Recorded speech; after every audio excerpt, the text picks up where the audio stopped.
Hello guys, আসসালামু আলাইকুম। মানুষের তৈরি সবচেয়ে বড় দিঘি দেখেছেন কখনো?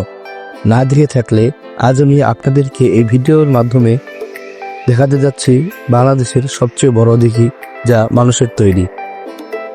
আজকে আমি যাচ্ছি দিনাজপুর রামসাগর জাতীয় উদ্যান, যা বাংলাদেশের সবচেয়ে বড় মানুষের তৈরি দিঘিগুলোর মধ্যে একটা দিঘি। চলুন আজকে আপনাদেরকে এই সুন্দর জায়গাটা করে দেখাই। আপনারা যদি রামসাগর জাতীয় উদ্যানের মধ্যে আসতে চান, তাহলে আপনাদেরকে দিনাজপুর শহর থেকে 30 থেকে 40 টাকা অটো অথবা রিক্সা ভাড়া দিয়ে এই জায়গার মধ্যে আসতে হবে। আলহামদুলিল্লাহ, আমরা অবশেষে চলে আসলাম রামসাগর জাতীয় উদ্যানে। চলুন আমরা এবার ভিতরে যাব। এখানে ভিতরে যাওয়ার আগে একটি টিকিট কাটতে হয়। প্রতি টিকিটের মূল্য 20 টাকা করে। চলুন আমরা একটি টিকিট কাটি।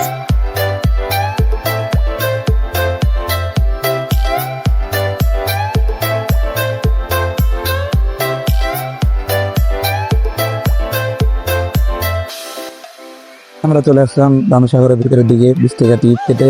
তো এবার আমরা দেখাবো যে আমরা এই 20 টাকা দিয়ে রামসাগরের ভিতরে কি কি দেখতে পাচ্ছি। তো চলুন যাওয়া যাক।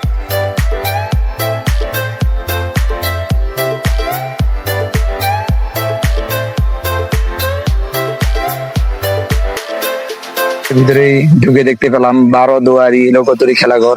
এটা নির্মাণ কাজ হচ্ছে আপনার 1750 থেকে 1755। তো এটার জন্য আমি দুঃখিত যে আমি ঘরের ভিতরটা দেখাতে পারতেছি না আপনাদেরকে। ওই ঘরের ভিতরে যাওয়া প্রবেশ নিষেধ আর কি, সেজন্য বাইরে থেকে দেখানো হচ্ছে। এই যে আপনারা দেখছেন, এই বিশাল দিঘিটা হলো রামসাগর। শোনা যায় এটা খনন করা হয়েছিল রাজা রামনাথ প্রায় 300 বছর আগে। এই দিঘিটি খনন করা হয়েছিল মানুষের পানির অভাব দূর করার জন্য। ভাবতেই অবাক লাগে, এই সেই এত বড় দিঘি কিভাবে খনন করা হয়েছিল। রামসাগরের চারপাশটা একদম সবুজে ঘেরা। এখানে বিভিন্ন ধরনের গাছগাছালি, পাখপাখালি, যারা প্রকৃতি ভালোবাসেন তাদের জন্য এটা একটা পারফেক্ট জায়গা। বিশেষ করে বিকালের সময়টা এখানে একদম অন্যরকম লাগে। এই জায়গায় অনেকে পরিবার নিয়ে আসে, বন্ধুদের সাথে আসে একটু রিল্যাক্স করার জন্য। পারফেক্ট জায়গা। এখানে বসার জন্য অনেক জায়গা আছে, পিকনিক করার জন্য ভালো স্পট রয়েছে। সত্যি বলতে এখানে আসার পর মনে হয় শহরের সব টেনশন যেন দূরে চলে গেছে। একদম ফ্রেশ একটা অনুভূতি পাওয়া যায়।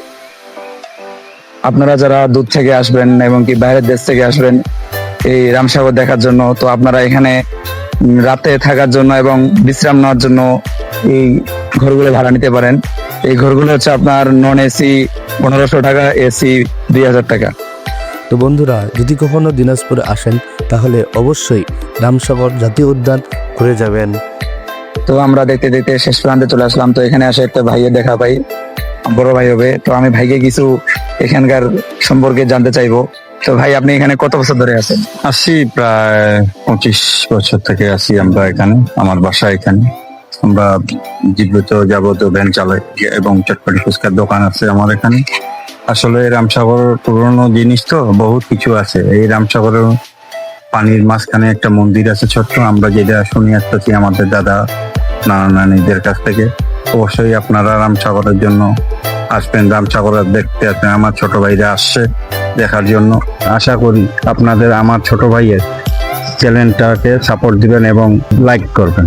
ধন্যবাদ, অবশ্যই আসবেন। তো আজ এ পর্যন্তই। আজকে আপনাদের কাছ থেকে আমরা বিদায় নিচ্ছি এই রামসাগর ব্লগ থেকে। তো যদি আপনাদের এই ভিডিওটি ভালো লেগে থাকে তাহলে অবশ্যই আমাদের চ্যানেলটি সাবস্ক্রাইব করে দিবেন এবং আপনার মূল্যবান মতামতটি আমাদের কমেন্ট বক্সে জানিয়ে দিবেন। তো দেখা হবে এরকম আরেকটি ব্লগ এবং ইসলামিক ভিডিও নিয়ে। তো সবার আগে ভিডিওগুলোর নোটিফিকেশন পাওয়ার জন্য অবশ্যই চ্যানেলটি সাবস্ক্রাইব করতে ভুলবেন না। আল্লাহ হাফেজ।